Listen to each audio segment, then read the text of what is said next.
All right, welcome. Hope everybody's doing well. This is episode 3 of season 3 of BenThere. I want to get right to it. Don't want to waste any time, but this is going to be fun. I've got Rachel Hicks on the show today. I know you as basically an editor because you and I have somewhat worked together a little bit through writing, and I can't wait to talk about that. But you and I have very similar upbringing stories, specifically the TCK thing. So I want to get right into that. I want you to kind of just jump right to it and describe yourself, your upbringing, everything that we need to know about you. Rachel Hicks, thanks for joining me. Yeah, thanks for having me. This is fun.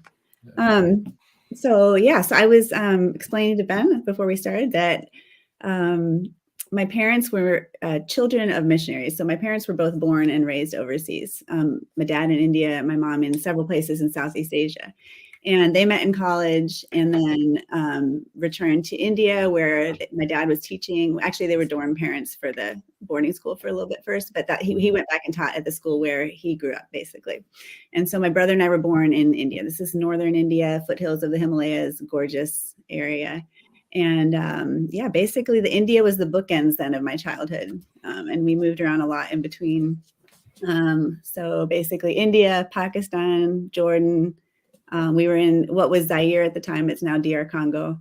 And then we actually got evacuated from there right about 6 weeks into my freshman year in high school and ended up in Western Pennsylvania for the rest of that year. And that was probably the worst culture shock I've ever had. I can't wait to talk about that because culture shock is the reverse culture shock is reverse culture shock. Yeah. Really, I love it. Yeah, go ahead. Sorry. And then after that year, we were in Hong Kong for a year, which is where our stories kind of overlap. Yeah, definitely. And then back to India my last 2 years of high school. So at that point we were in New Delhi in the capital for my last 2 years of high school. So that was my upbringing. A lot of mobility, some of it unexpected, as I mentioned. And but yeah, it was amazing. It was wonderful. I mean, just so many adventures and but also just the hard things of all the goodbyes as well. So yeah, you get to be an expert at goodbyes, right? Yeah. Master goodbyes. That's what I like to say. Yeah. It's sad but true. But yeah, so no, I appreciate that, and we'll definitely talk about Hong Kong because that holds a special place to me. But I got to ask you right out of the gate. I always ask everybody this, and it's the most hated, but most, I guess, what's the right word? It's just what it is, right? But what is the concept of home then to you? Because as someone who moved so many times as a youngster, I mean, you kind of get used to that lifestyle, and that becomes who you are. But what is the concept of home to you? Yeah, I was thinking about that, in preparation, knowing we would probably discuss that, and I realized that over the course of my life, it's definitely changed. So like, I would say for most of my childhood, including teenage years and all of that, I would say India when people would ask, just because even it was the bookends, but it was also in between. We made a lot of trips back. My dad grew up there, as I mentioned, and we actually still have family there.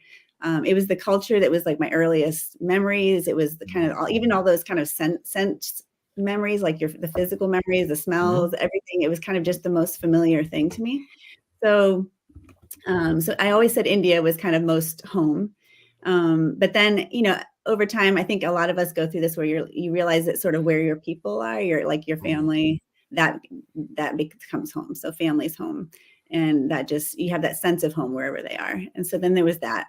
And then I would say in the last probably 9 or 10 years, we've actually been here in Baltimore, Maryland now since 2013. And this is absolutely the longest I've lived anywhere. And it's really weird.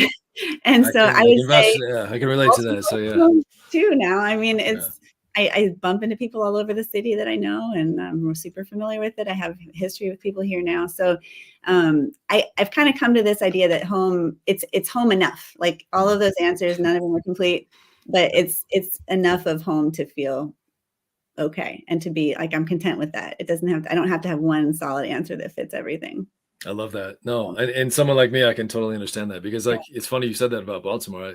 I've been there a few times. I like it, but Utah, I've said this a couple times on the show. Utah is where I'm at. It's the longest I've ever lived anywhere, and that's mind-boggling to me. Do you feel kind of like a fake somehow? Yeah. Oh, well, we'll get into that later too, because some of my writing, and we talked about that before we went live. But yeah, fake it. Yeah, it's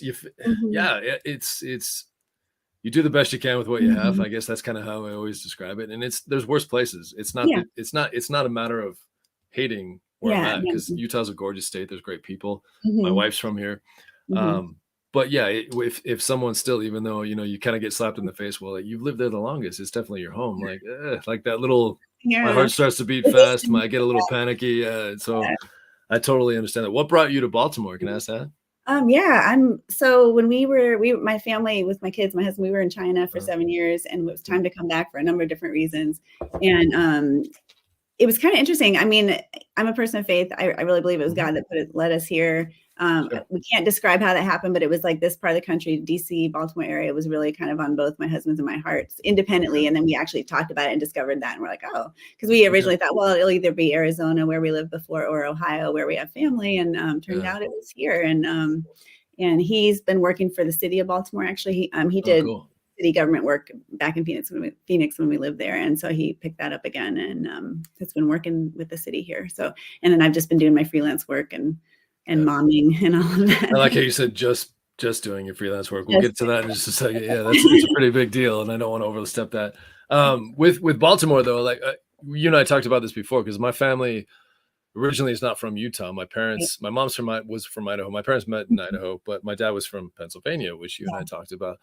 I mean, originally, my dad grew up like I did, so similar to your parents, but he was a military brat. So he spoke Japanese as his first language, ironically, because he'd be left with a nanny, and my parents or my grandparents would be out at officers club, shindigs, so to speak. But so it made total sense to him. My upbringing was very similar to my dad's. Grew up all over the place. Never really understood the concept of home. Even when they moved back to the States, they moved back to Harrisburg, Pennsylvania, which just happened to be where my grandpa got a job outside of the military, his first job outside the military.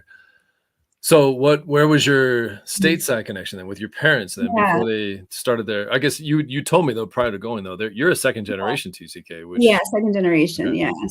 So we do have like extended family in Pennsylvania, and actually in the DC area as well. Some family in this area. So yeah, kind of all in, basically mostly Pennsylvania though. So Harrisburg as well. My one set of grandparents, and then my other set of grandparents were Western Pennsylvania.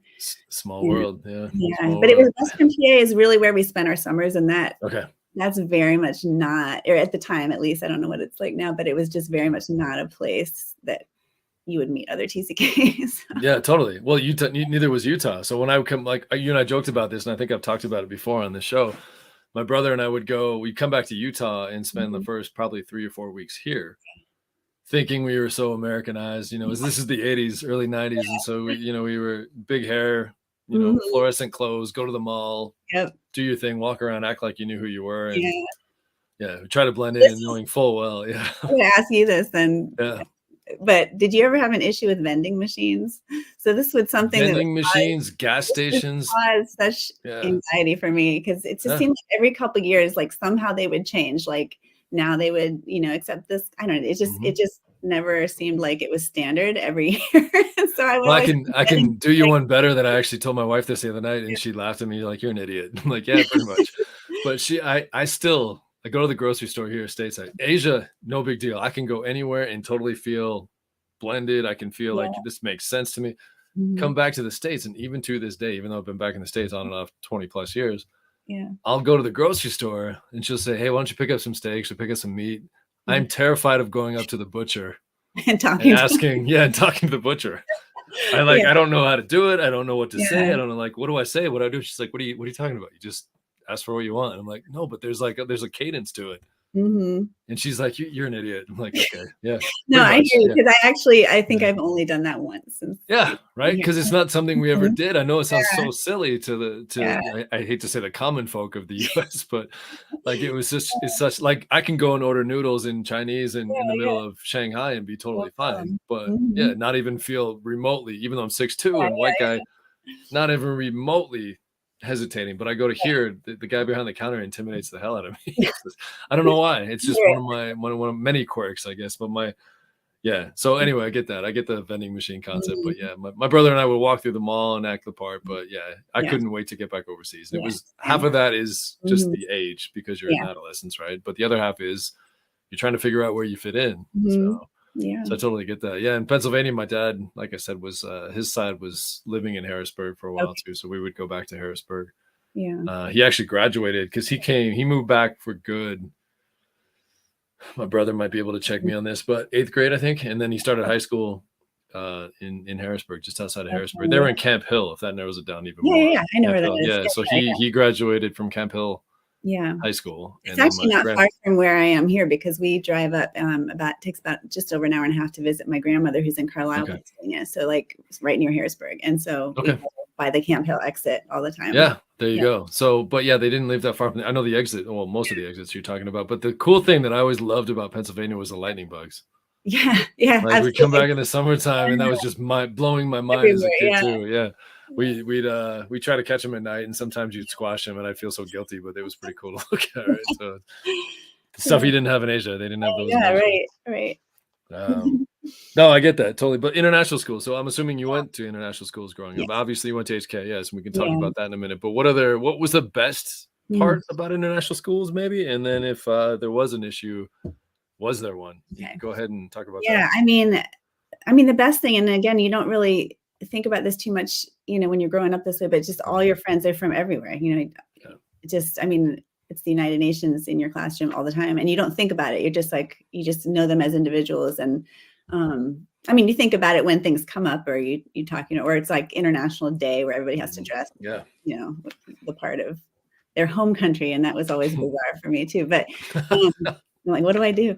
But yeah, so that was the best thing. And I think also just the experience of knowing what it's like to be other or to be foreigner in another setting. It's so valuable. Like I think I, intuited that more and more as I grew up. I mean, sometimes it felt awkward, but especially as an adult, my husband and I, we've noticed that we always are like reaching out to sort of be the welcomers for people who are new or not from here. It's just kind of like this natural thing we do. Cause I'll see someone, come into it, whatever setting we happen to be in. And, I want to introduce myself, cause I'm like, I can tell, okay, they're not from here. And I want to like reach out and be like, I know what that's like. I know what it's like to be other and to be different. And, and we've, obviously experienced just so much welcome in all the different countries we've lived in. It's really, you just learn about hospitality, and you learn how in here in the US, we need to up our game with hospitality. Learn how to do that better. And, by the way, I don't know why my light keeps flickering. I'm sorry about that. If it's bothering you. So yeah, go ahead. And then I think, I think the hardest thing in terms of the international school is just, it's like, I was very transient in terms of we were just moving a lot. And then, in the mix there, you have a lot of people moving as well. So it's like, if I wasn't moving, then I had friends who were moving. And so it's just that transience. And, you make great friendships and you go deep as quickly as you can, because you only have a certain amount of time. And then, people leave or you leave. So I think that sense of like the relationships and the loss, like that compounds over time and in a highly mobile lifestyle like that. So it just, you just got to reckon with it at some point, or figure out how to do that. So 2 follow-up questions with that. Then. Number one, so would you say that the saying goodbyes and all that stuff, is that the hardest part about growing up globally? For me, it was. For me, it was. I think, it's odd because I don't look back on it and regret that we lived in a lot of these places. Like, I'm so grateful that we did. But like, I think out of everyone in my family, I was the one who really did want to put down roots more than the others. And so, really? Okay. Yeah. And so like my brother, he just had an easier time with it, a little bit more easy come, easy go. And like, he's actually back overseas now, right? He is. Yeah, he's been overseas like most of his teaching career. He's in Hong Kong International School. Did your parents ever kind of push you into that lifestyle? Were they like, do whatever you want? Like, how did that? Because they're overseas. Yeah. They're back stateside now, right? They are now, but I did go into teaching, and I did think I was going into overseas teaching, international teaching. Another thing we have in common. Yeah, you totally get that. Yeah. But I ended up starting in Phoenix after graduating from college, and I taught for 3 years. And then my son came along, and I really wanted to stay home with him. And and then after that, I realized kind of I wanted to get more into writing, and I didn't want to go back into teaching. And I loved certain things about it, but I also I loved being home more, and I also loved my writing more and having time to focus on that. So that kind of became my main thing. Yeah. Where's your husband from? Was he a TCK? No, he's not. But he's interesting because he's a third culture adult, I guess you could say. Okay. He's lived abroad as an adult, but he's from Cleveland, Ohio. Okay. And but he was the kind of kid, and he told me, like, ever since he was middle school and high school, he would be the one that would always befriend the international students, Nice. and that would, like, the exchange students or whatever. He was super, super interested in other cultures, and he started studying Spanish in 7th grade and basically studied it all through middle school, high school, and then he was a Spanish major in college. He studied abroad in Colombia a whole year, so he just had that whole bug, from early on, and so he gets it. So, and he has a pretty big spirit of adventure, which is, has been fun. No, that helps. That's my wife was the same way. She wasn't, she didn't grow up overseas, but I've said this too. Her mom worked for the Eastern Airlines at the time, which isn't even around anymore. But because of that, they didn't live overseas, but they were able to visit. And summer times were spent in different cultures and different countries. So, I mean, it does help, because I do think that's a huge thing. I don't know if I could be with someone who was just so, no, let's just do this, stay here, and there's nothing wrong with that. I always want to be very clear. There's nothing wrong with the opposite of how you and I grew up. Right. Sometimes I don't know if you ever felt what works best for you in terms of that, right? So, right. But I mean, I don't know if you ever felt this. Sometimes, especially during the college days and the transition back, which we're going to get into in a minute, there were so many times I just wished I did grow up one place, same house, all that stuff, but realistically, that never makes sense to me. It won't make sense to me. So I get it. But like my wife's parents live maybe 10 minutes from us, and they've lived in this. She knew one house growing up. Her parents still live in that house, and I think that's awesome. Same with my husband, actually. His family still lives in the same house. Yeah, parents. Yeah, and she, that's great. I'm not knocking it. I think there were times that my life would be a lot simpler if I did grow up that way, right? Yeah. So probably with you too. Yeah. But at the same time, I wouldn't trade how I grew up for anything, because I did the math the other day, and I think I've said this on the show again, but I actually forgot one house. So the math has been updated, but I've lived in 27 houses in. Okay. Wow. Embarrassed to say this, 46 years, because you and I talked about age. We won't get into age here, but I'm older than you, and yet I have no business, right? So, but I have my reading glasses handy if I need them. LASIK is the way to go. I can see again. No more contacts. So, but 27 houses, and I think I've lived in 6 states, and I never lived in Singapore, but my parents did. So my brother and I would go back and spend Christmases there, and got to know Singapore fairly well. So I mean, technically, I guess I'll count it, right? So 4 different countries, I mean, so it's just, but it's hard. I'm so used to moving every 3 years. So the fact that I've been back in the States now 5 years after living in Shanghai, which is insane to me. The fact time goes quick, a lot more quickly. Yeah. I think I counted one time, and I can't remember what it was, but it was definitely it was in the low 20s for me. Yeah.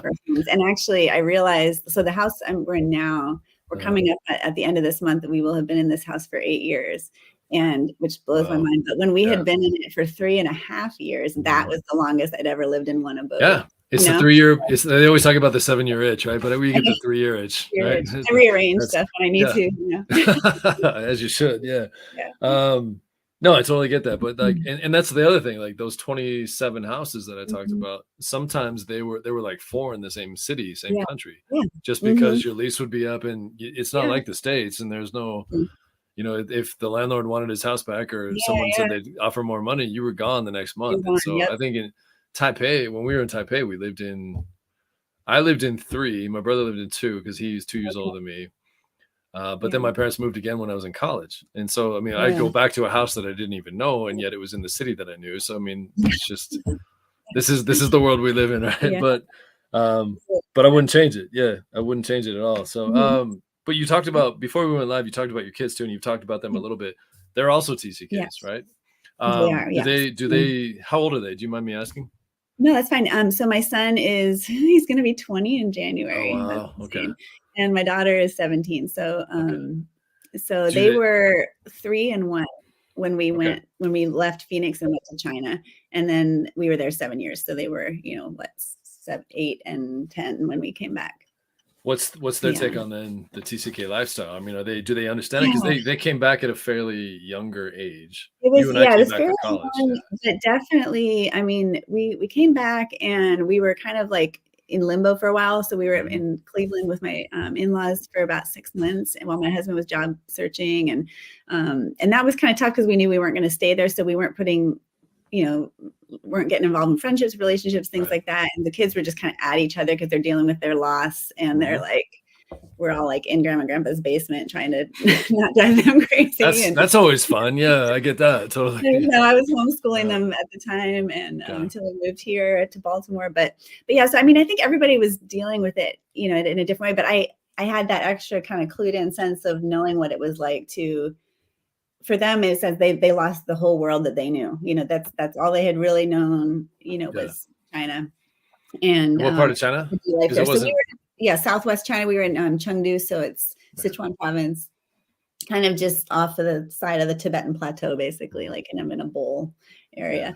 But yeah, so that was what they knew. And I mean, my daughter, she's way more expressive. She'll just talk her feelings out, whatever she's feeling, you will hear. And then my son was way more of an internal processor. So he was like, it would kind of sometimes come out as anger, and then we'd have to kind of work through like what's going on there and realize, okay, he's dealing with a lot of loss. So, they definitely felt it. And it was interesting because when he went off to his freshman year in college, he was able to go in with like the international students, even though it had been a while. And part of that too was because he had the cross-cultural experience. And then he also, he was a minority in his high school here in Baltimore as a white kid. He was a minority. Yeah.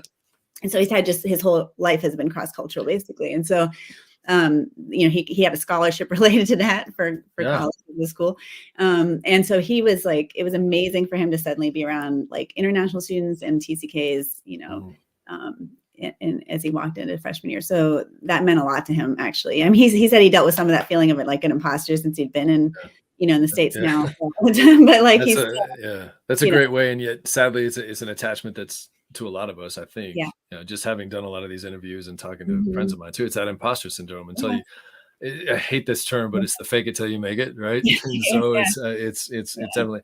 Do they understand the magnitude of how they grew up? I mean, living in a foreign culture, a little foreign world and all that. Yeah, I don't, we haven't talked too much about it like in the last, I would say, year or so, except for, hearing about his experience going off to school. So like, but I think that, I think they're taking what's good from it. That's what they seem to be right now. And they know that they feel different if they're in a situation where they're just in, especially all white American setting, like in any whatever kind of setting, like it feels weird to them. And I get that because it's always felt weird to me too, and it's, and so, but I think they have more an appreciation. We talk it out, and again, because I'm a TCK, and even they're actually watching their grandparents right now going through this whole. I didn't even think of that. Yeah, I didn't even think of that. And they probably have the hardest struggle because of how many years they spent. Right now. It's tough. And where are they at now? They actually moved here, so they're like 15 minutes from us. Well, they retired. They were not stuck. I wouldn't say stuck in Prague is a problem. They were enjoying Prague, Czech Republic, and then it was because of COVID, and then they ended up back here like a year ago. And but then they were in Switzerland for 6 months because my dad, he was a college admissions counselor for international schools, and so like now that he's retired, a lot of schools are like, "Oh, you're retired. Can you come do this thing with us?" Or can you, so he's kind of been doing like the freelancing work in that sense. And so they haven't fully settled down. And they're actually this weekend in the Bahamas because he's working school there, and they're flying. Really? That's a tough life. Yeah, tough life. That retirement thing must be brutal. Yeah, I'm just trying to help them through the whole thing of like, just, it's going to take time, and you don't have to feel like Well, I'm glad you brought that up because I want to dive deep into your, because I've said this many times. My acclimation stateside was way harder than I ever thought it would be. I couldn't wait when I was overseas. Couldn't wait to get back and be that American kid, right? 6'2" white kid, athletic, played college baseball. Thought I was going to blend right in real quick, and I did blend in. Yeah. But I had major struggles coming back to the States. How was your experience moving back? Yeah, it was definitely really hard. I don't know if your parents were back at the time. Like, no, they stayed in Asia another almost 20 years, to be honest. Yeah. So my parents had to be back overseas before I had to be at college. So my grandparents took me. And it was just, and I again also came in with international students, and the school I went to, they actually recognized us as international Americans, and we got to come in with that whole group, and so that was helpful. And it was helpful to like have the college recognize that sort of designation of a TCK, and yet it still was just hard. And my dad had told me, he said, he grew up in India his whole life, basically. And then, but like the year that they had to go back to the US was for his senior year of high school. So he actually did not graduate with his class, you know, that he'd been the whole time. So, and he said it was super hard, but he said, I'm grateful for it. And he's like, it's good to spend some time in your passport country. So he kind of put that in my head, like, it's going to be hard, but try to keep in mind that it's like actually good for you to reconnect in this way, you know, even for however long it is. And so I tried to keep that in my mind. But I remember by Christmas time, I'm like, get me the heck out of here.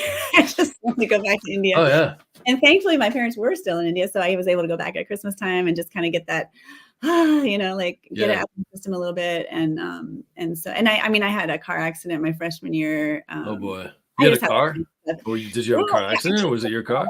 Because, like, you know, it was the car we used in the summer.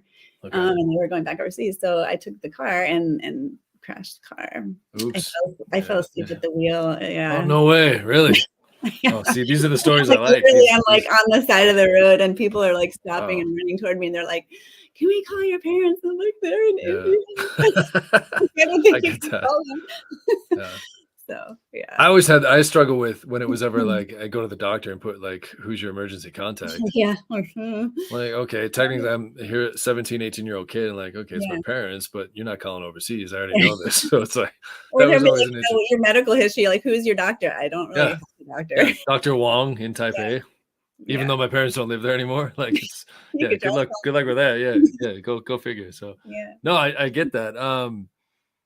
Yeah, I can relate. I've had thousands of stories, and it was one of those things. The acclimation back stateside, you'd never believe it, but that was so hard. It's still hard. I mean, I'm stateside 20 plus years now. You and I have talked about this because I want to get into your writing too in just a second. But you saw. I mean, obviously you knew about the article I sent you, right? But it's that imposter syndrome thing, and truly trying to figure out who you are, and yet getting blasted sometimes for being honest. It's tricky.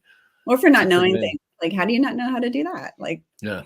I didn't know how to. This sounds so silly when I got back. I didn't know how to pump gas. Like, I remember we were visiting a kid. I was in between my junior year and senior year in high school, and I was doing the college look-see. I was down in Texas trying to play baseball. I did a tryout at this small school. The coach wanted me, but then we were staying with some friends that we knew in Hong Kong, our Hong Kong days, but they lived in Texas. So we stayed with them. And this is so silly even to admit publicly, but I was in the car with my buddy at the time who was living there, and he came back to the States like in 8th grade. And so he spent some time, we were in his truck. I just remember Garth Brooks being played on the radio over and over, which is fine. Right? Yeah, that'll make you feel very American really quick. But I love Garth Brooks. That's not a knock on Garth. Let's just be honest with that. But I remember we pulled up to the gas station because he was going to put gas in his car, and I truly, this is so stupid. I didn't realize the concept of debit cards. He had a debit card, so I didn't see him actually put that into the gas pump and pull his card out. And so I thought all he did was he went up to the gas pump, put gas in his car, and then we took off. And left. Oh. And I'm like, crap, we're going to be pulled over. I'm going to jail. Like, this is not good. This is not good. And I was too like embarrassed to say what the hell just happened. Oh my God. But just little things like that, right? It's just, it's Americanized culture shock. It's reverse culture shock. And then I finally just said, hey, did we ever, like that night, I think I asked him, like, did we ever pay for that gas? He's like, what are you talking about? You're like, I'm thinking things about your character right now. I just remember like just terrified, like they're gonna come after me. I'm gonna be hauled away in handcuffs, and this is how my summer. What's your summer story? How'd your summer go? I spent the night in jail. No big deal. But just little things like that are so they make sense to you and I, but like outside looking in, it's a wild ride. So but I wouldn't. But again, I'm sure you think the same way, and I don't want to lead you in answering this, but wouldn't change a thing. Wouldn't change a thing. And because I mean, like you, I've spent some time back in Asia, and it was great, and I still love to get back. Not just in Asia, but I just the world, right? So I'm looking at the clock, and I want to make sure we get some quality time in here. One other thing you and I have in common is we're writers, and I've been. That's one thing that, getting back to the Asian days and the international days, is my 3rd grade teacher was the first person who ever told me that I actually could write a little bit. And it wasn't just my penmanship, which was nice. But she was, I think we had to write some short story just describing who we were. And third grade it happened, but it was my fifth grade teacher, and I've said this on the show before, so it's not a shock. But she was the one that actually kind of gave me that backbone to keep going with it and pursuing with it. And I actually wrote in college too. I don't know if you did. Yeah, I did some. Okay, it was an editor for the school paper, so that side of me has always been there. But I think a lot of that has to do with I had just always wanted to tell my story, and it was the international story. Yeah. But I want to talk about you, and enough about me. But your writing bug. When did you catch the writing bug? Because that's kind of your bread and butter, so to speak. I would say, well, it's what's funny about that statement is that my passion and what I like to write the most and what I do write the most is actually poetry, which does not. It's not a bread and butter thing because it doesn't pay a lot, but it's kind of my main love. So, I mean, I've been writing poetry since I was a kid, but it wasn't really until I was probably right around 30 where So just last year, right? Yeah. I got you. Where I had kind of gave myself permission to, and it was actually through my husband's being like, this is kind of what I see in you when you are writing. This is like who you are, like, yeah.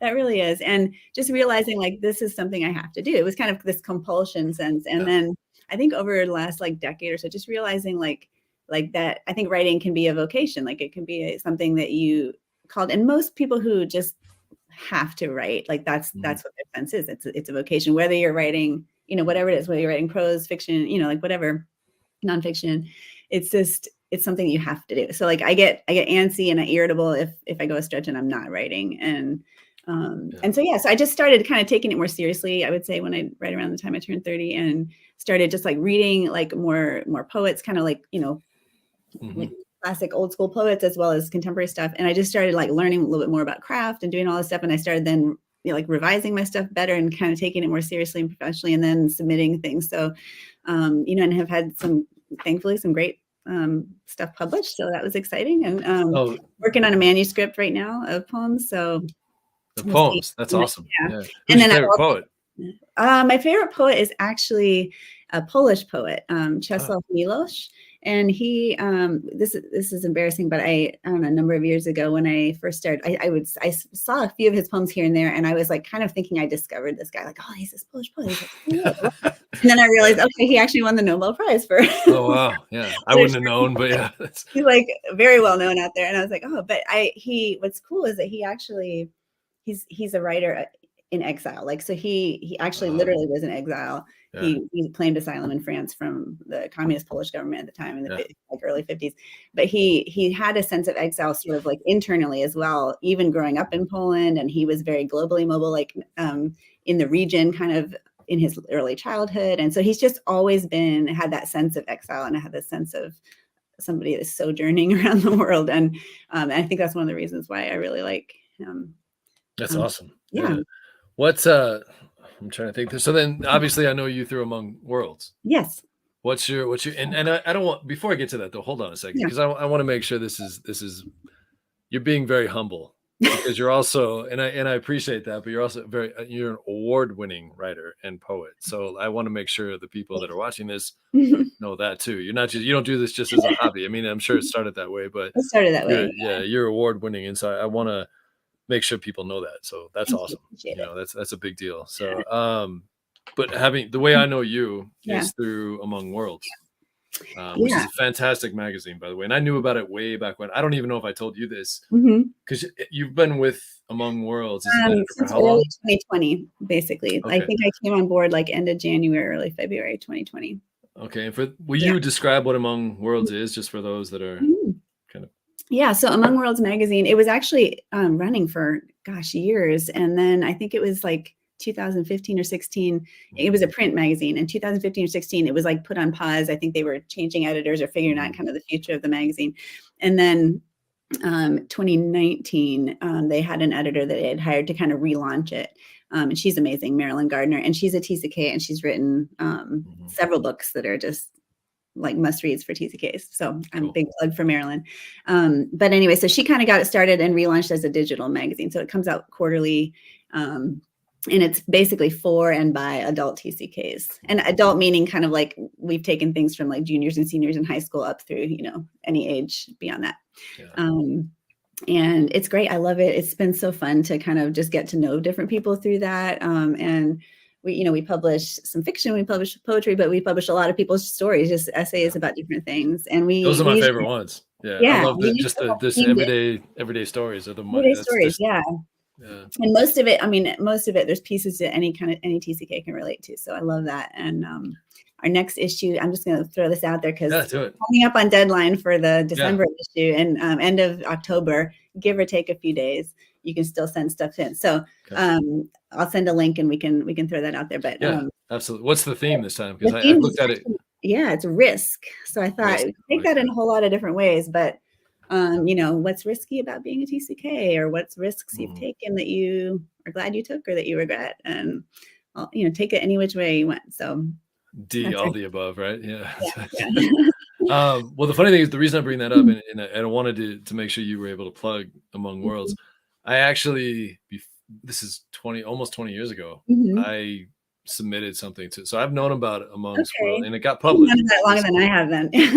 Well, it was one of those things, like I did it was great, and then I kind of forgot about it, to be honest with you. And then just through seeing your stuff and opening that world back up to me, luckily we've been able to connect. But I'll take a look. I'll write something. I'll try to send something. We're trying to also just to get, we're trying to get younger folks interested. I think originally when it was published, it was a print magazine. A lot of it was it was print. The last time I submitted, it was print. A lot of those were American TCKs that were back in the US now and adults. So it's like we're trying to just really broaden. There's so many different people in the world now that are identifying as TCKs, and just trying to get a much more broad range and diversity in the submissions and things like that. So that's what I try to go after. So it's been fun. It's been great. Yeah. Really. Well, you brought up a good point, because I don't know if you felt this way growing up overseas. The time we were growing up overseas, there wasn't a label attached to it. There wasn't any kind of stigma. We didn't know. That was just the way we grew up. It wasn't I was a TCK. I didn't even hear the term until probably 10 years ago. Yeah, most people hadn't. It's kind of new. Yeah, I guess a little more than 10 years ago, because I actually wrote when I heard the term, it was like everything kind of clicked. I'm like, oh crap, let's talk about this. And so I wrote a book years ago, pre 9/11, all that stuff. So it didn't really do anything, but that's not the point. My point is now. I didn't hear about that though. Oh yeah. No, I'll send you a copy. In fact, if you look behind me above my head, see those white books? Yes, I do. Yeah, that's the book. I still try to plug it from time to time, but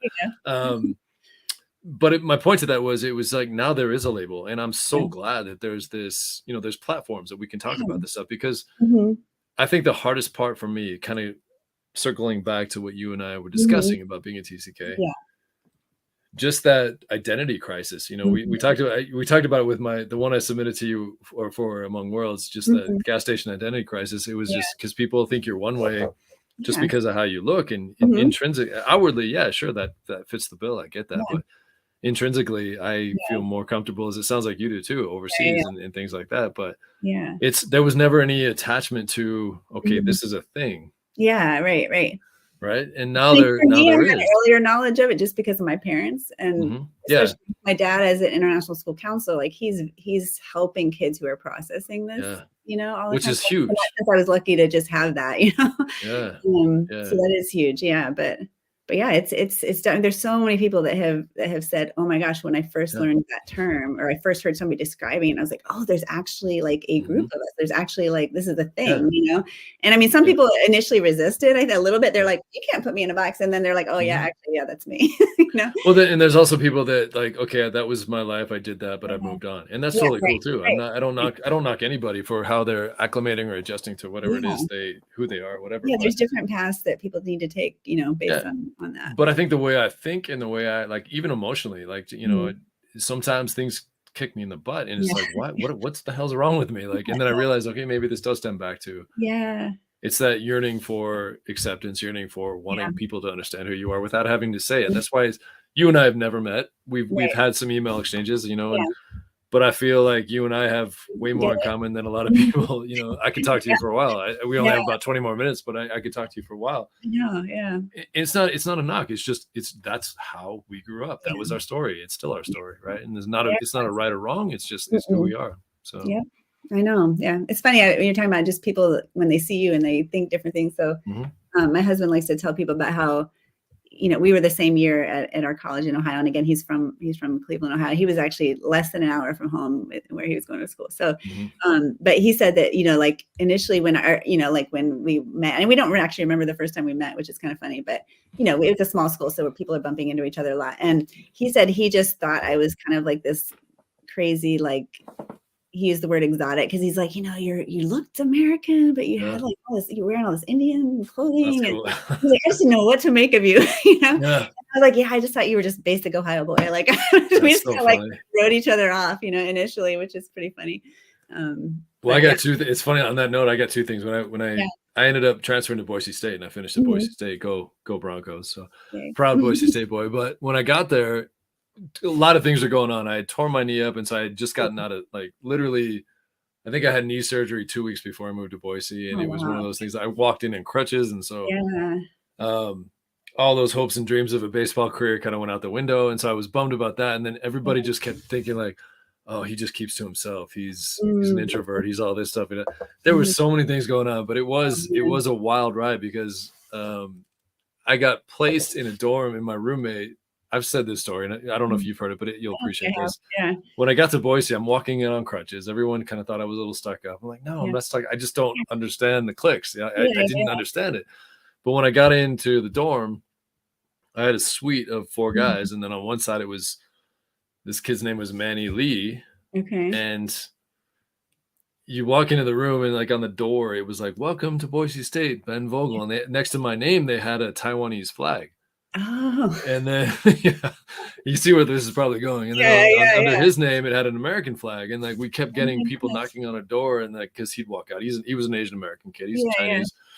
He's from Idaho, born and raised in Idaho. He never lived anywhere else. His parents ran a Asian or a Chinese restaurant.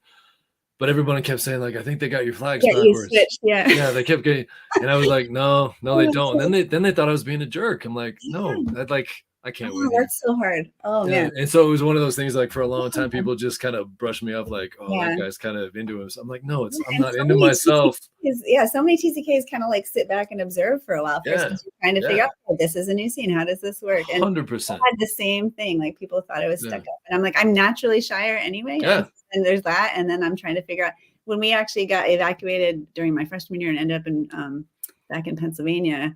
So we just enrolled in the school where our little log house was, which is like this rural, rural school in Pennsylvania. Little log house. That's good. Like girls in my class were like shunning me for a while because they just were like, "Oh, she's from Africa," and da da da. And, and then they were like, they'd ask me like, "Oh, where'd you get your earrings?" And I'm like, "Oh, like Russia," like whatever. Like we were on this trip, and so I actually started lying, which I'm not a liar. I'm like, no, I get it. I'm getting like, I'm losing all my friends because I'm saying like Russia or Kenya. So I was just like, oh, Walmart, I got them in Walmart. They're like, okay, cool. Well, that's I didn't even know what Walmart was till I was like my senior year of high school when we moved back. But that'll you get this because you read it and you published it. But like that was my article that I submitted to you guys because I get that. Like to this day, I'm 46 years old. I'll go to a gas station, and that was the gas station identity crisis. People will walk up to me here in Utah, and like, and it's a pretty tight knit, click here. And still, I mean, it's not a tiny town by any means, and it's a gorgeous state, and there's a lot of good people here. But I count on my hands. I mean, gosh, 5, 7, 10 times over the last 20 years where people have stopped me in the grocery store thinking I was somebody, or a gas station thinking I was somebody. And like, then when you tell them the truth, you're like truly believing in, like, I'm going to just be flat out honest with you. I grew up overseas. I'm from Taiwan. Like, grew up in Taipei and Hong Kong. And they're like, whatever. And they just like slam. I've had guys slam things. I told you in the article, like I got cursed at. I've been just for trying to explain, like, I'm not from here, man. I'm not trying to be, I'm not insulting you. I'm not trying to be a jerk. It's just, this is my story. So it's a wild ride sometimes, but but your husband gets it, right? Like he understands now because you guys have been overseas, right? Did you guys have any professionally once you came back to the States as adults? How was that acclimation? Because you've done the same thing I've done. I've gone over as a kid, obviously, but then I also went over professionally. How was the second? Yeah, I mean, I would say my husband, he definitely struggled in some ways, but I mean, he's wherever he is, he's like, if it's a new culture, he's like, I'm going to learn this thing. Like he's very out there. He's motivated. He's gregarious. He will just learn it. He will ask questions. So, I mean, our context here is mostly African-American, and neither of us had lived in a place that was predominantly African-American. So it was like, there's, new stuff to learn. I had Black friends, but it was just not the same as like when you're in a majority situation. So like most of the people he works with at the city, African-American. And so it's just, he just took it on as like, let me learn this, like, let me, as best I can. And he's done great. And yet he really missed as well. He's really missed the whole, working with people from other cultures, using his Spanish, using his Chinese, like whatever it is. And so like, there's that element that I think, and there's so many people. I mean, in Baltimore, it's like, there's different universities, people are here for medical school and all that stuff. But there's also, I mean, it's like, there's this pride in being from Baltimore. So when you're not, and a lot of people around you are, definitely you feel that difference. And so, do you feel like you are now? You've been there a little while. No, I still don't feel like Baltimoreans? What are they called? Yeah, Baltimoreans, or we say Baltimoreans too sometimes. There you go. There you go. Yeah. I mean, I think that I think now that we've been here long enough that there's a sense of like pride, like, yeah, we love where we live. And its nickname is Charm City. And it just really is like, it's just charming in a lot of different ways. It's tough too in different ways. It's definitely, in terms of. I've seen The Wire. Yeah, pretty much. I'm not going to say that's exaggeration. Yeah. So yeah, there's tough stuff. But it's again, it's a learning opportunity. It's like we've been here a long time now. And so it's like you start to go deeper and you start to care then about the place where you are. And you start to, you got neighbors and you got, like I said, people that you start to have history with too. So it's just, so I think I'm grateful for that. I'm grateful for a chance to kind of live somewhere long enough to have a history and to like, I mean, like sometimes we'll read in the paper and it's like, oh, I know that person that just wrote that. Oh, nice. Yeah. Different things like that. And so it's just a weird experience to actually be somewhere long enough to have that, that kind of bumping into people in the store, even if it's town or, it's just definitely. So yeah, I mean, we still wonder like, oh, are we gonna, That's my next question. Do you think we'll go back overseas anytime? I don't think it'll be anytime soon, but we just feel like where our kids are, we need to kind of be a stable place for them for a while. And yet, like I think down the road, we wouldn't be opposed to it. I have no idea. I'm like, we could be here a few more years. We could be here the rest of our lives. I really don't know. So I can I'm not totally relate and understand. I have that itch, which is good. There's times I do. And there's times when things feel crazy just in this country all together. And I'm like, I just want to get out of here. It's a wild ride right now. I'm sure you get this too. Like people that I know overseas. Yeah. They're like, how are you? Right about what the hell's going on? Like, I don't know. My best friend, she's in Qatar right now, which I'm jealous about because she's going to go to the World Cup games. But, but they're talking about like, do we try to move to the US or do we not? And, she's like, I gotta tell you, I'm not feeling it with so many things going on in the US right now. And I'm like, I mean, if I weren't here right now, I'd be like, I don't know if I'd be thinking about coming back, but I'm glad I am where I am just because it feels more home-ish now, but, but yeah, it's just, there's a lot of things to factor in. Totally. No, I get that. I want to bring this up too, because you and I talked about it before we went live, but that artifact behind you is pretty damn cool. But you and I were talking about that, like, rating your parents' storage. Yes. That's so funny because we're trying to get rid of stuff, but yet I see stuff like that. I'm like, there's just some stuff that parents can. People come over and they're like, oh my gosh, I love this piece. I love this. I love that. And I'm like, any of that cool stuff, it's not mine. It is for the time being. You're on layaway. We've had this in the family since I was, since the mid 80s. So like, it is cool to have stuff in the house that we're from. Yeah, but there's a heritage to it. So I totally get that. That's the issue we have when we go, because both my parents are gone now, but when we go to the storage unit, there's stuff like that. And it's like, my brother and I, like, do we get rid of that? Do we keep it? There's no room for it, but like, you don't want to throw away memories. So that's another part of growing up the way. Yeah, I totally, I totally get that. So where's that from again? So that's from Pakistan. That's right. Yeah. That's right. That's very cool. Lived in Karachi in the mid 80s. So that was how was that, by the way? Yeah. I mean, at that point, I don't know anything about that side of the world because I know I think it's tougher, I think, if being an American, to be there now would be, I think, tougher than it was at the time. But I mean, there were so many similarities with India, and that was my first experience and everything. So that helped. And then but it was actually pretty amazing when I lived there. Like we did all kinds of just fun and crazy things and adventures, and it was just a really fun, like, 4 years that we lived there. So yeah, that was just pretty wonderful.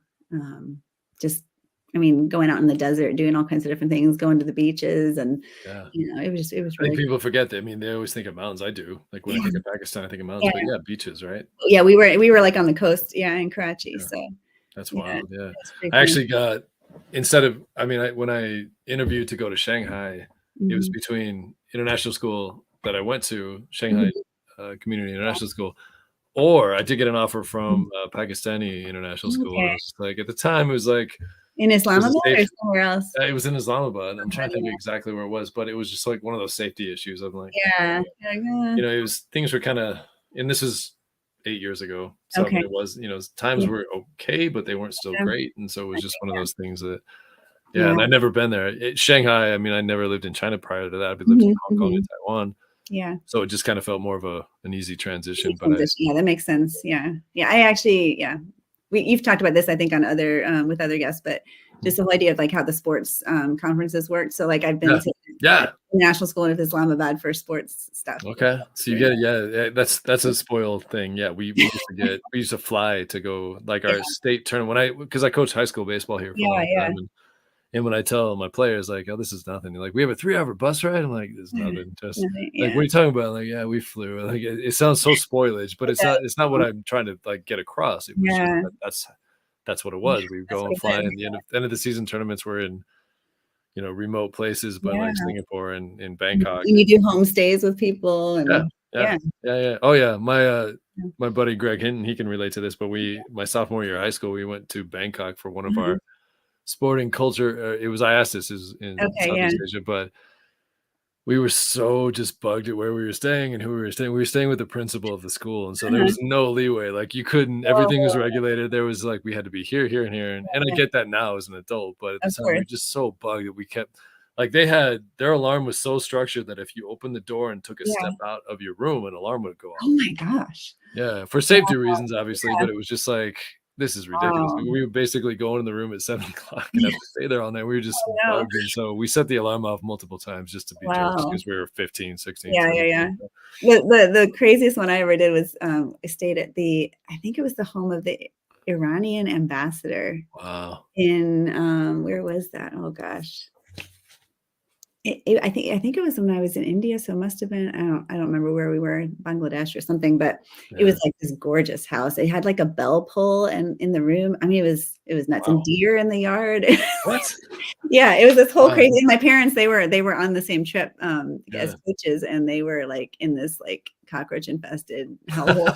And Yeah. I'm like, Oh, it was hit or miss. It was "Here's definitely hit or miss. yeah, 'Cause you either get like the luxury, like yeah, the houses that were just huge and people yeah, luxurious and all that stuff, or you get like you the get crap yeah, tiny little yeah, apartment that I had both of those. So yeah. But here we are, like real yeah, world problems, real world, yeah, bigger picture. Yeah, it was a hell of a way to being a 16, 17, 18-year-old kid getting to travel. I know, it's How do you amazing. compare that? Like Yeah, flying on an 4 hour flight to a different yeah, country is your final destination for your sports season. That's pretty yeah. cool. Yeah. Yeah, you So think about it as an adult now, I guess yeah. you do work internationally at the schools, but yeah, just the idea of Mhm. taking that kids that, on planes and taking them that far, it's like, "Okay, Yeah, wow." it was awesome. No Yeah, way I can. yeah, So I want to. We have about 5 minutes, and I okay. want to kind of just quickly. These always go by so fast, right? Yeah, yeah, of course. Um, but what if you could, send a message to families that are either Mhm. currently living overseas, maybe struggling a bit, or Yeah, families that are considering the option of moving, because that's opening up again. yeah. What kind of advice would you give? I would say, like, there's no need to go into it blind now because there's so many good resources out there for families, and one of the best, well, I think Interaction International, which is they publish the magazine Among Worlds, so they have so many great things for families and for students, like working through things. If you just need some like sort of life coach kind of stuff of, some of the TCK issues that come up, as well as there's a lot of great stuff for kids who are transitioning back to the US, for example, or transitioning somewhere else, like, for university. There's so many good things out there for kids like that. And then TCK training, they have, it's Lauren Wells who founded that organization, and they have just excellent resources like family coaching, stuff just for parents. They have, I mean, just everything. As well as Lauren has written like a couple books. One is specifically for adult TCKs, and then one is just for families, but it's that helping your own TCK kids to what she says, unstack your grief tower. So like all of these, like I mentioned before, compounded griefs and losses that can come that seem weird because again, in some senses, it's this privileged lifestyle. In the other hand, there's these losses. So she just does a great job with, just unpacking all of that. So yeah, I mean, I can throw you some links that you can put up, but there's just some great resources, and you don't need to go into it like unsupported or blind.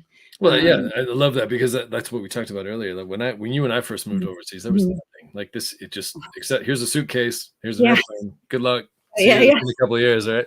But yeah, I love how you said that though, because there really is no excuse in terms of not being able to prep yourself and being ready to go. Because I mean, and be aware of what's coming. Yeah. All right. So these last couple, thank you for sharing that. But these last couple of questions I like to just throw out kind of as a fun thing. But who are your role models and mentors growing up? I was thinking about that. I'm like, man, it's maybe cheesy to say, but like my parents, I mean, they're pretty cool people and they were super adventurous and we could talk about a lot of things. So I just feel like, I really, was blessed with them as parents and as TCK parents. Like it just, that was his whole level that helped, like you said, your dad, he had some sense of what it was like for you as well. And then, just certain teachers. I think one of my favorite teachers was my IB English teacher in New Delhi.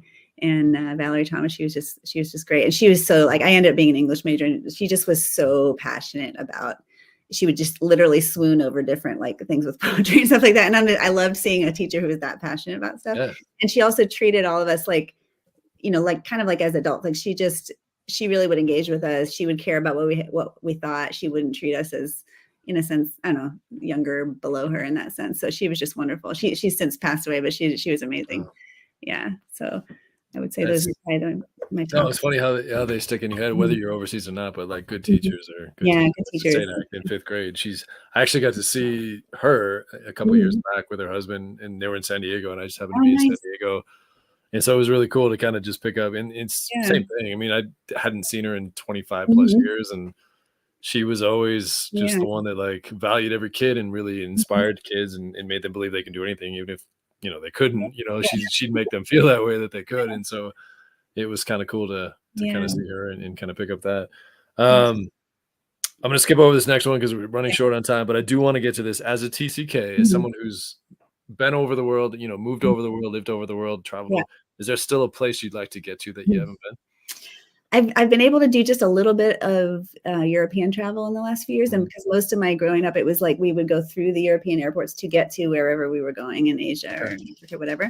And so there's just a lot more places I want to explore in Europe. My husband and I actually just last night, we're starting to work on planning way ahead of time, but for a 25th anniversary, which is several years down the road. But 25 years, I was going to say, wow, we want to do the whole like British Isles and all that stuff. We're trying to we know it's going to take us time to narrow it all down, but so I'm really excited about the travel. I was in Switzerland and Italy last year, and that was my first time I've been to Switzerland before, but first time in Italy, and that was amazing. So just a little bit more Europe. That'd be I recommend Ireland if you can get there. I'm a little biased towards Ireland. Specifically looking at last night was Ireland. Dublin, but also, I mean, I've been there a couple times now, but Dublin, get a car, do your own thing, drive around, do the bed and breakfast. Yes, absolutely. All right, I'm gonna have to talk to you later about that. Absolutely. No, I have Irish heritage more than anything. My last name's German, and so there's some German side, which my wife's actually, her dad is from Germany, off the boat. So I haven't been over there yet. I'd like to get to Germany, but Ireland I'd go back to Ireland in a heartbeat. So. That's kind of top on our list for sure. Okay. You need anything, you let me know. I'm your Irish guy. So we were watching some documentary last night, trying to think of what we want to do. That's good. There's nothing wrong with Dublin. I mean, even the weather, it actually adds to it. It makes it better. It's not a bad thing. So I don't mind gloomy-ish weather. Cold doesn't bother me. So. Good, because you'll get it any time of year. So, Rachel, I want to say thank you, and I really want to make sure people that take a look at Among Worlds. And it's not just that, because I also forgot to mention Del Sol Press, right? You're part of that too. Yeah. I just do visual stuff for them. Yeah. But no, I really sincerely thank you for doing this. I'm starting these up again, and I wanted to have someone on that I definitely could relate to and could relate back, but also have their own story to tell too. And I really appreciate you doing this. So I'm gonna stop it now just so we don't run over, but thank you so much, and stick around because you and I'll chat before, even though I'm gonna stop it right now. We'll chat soon, but sounds good.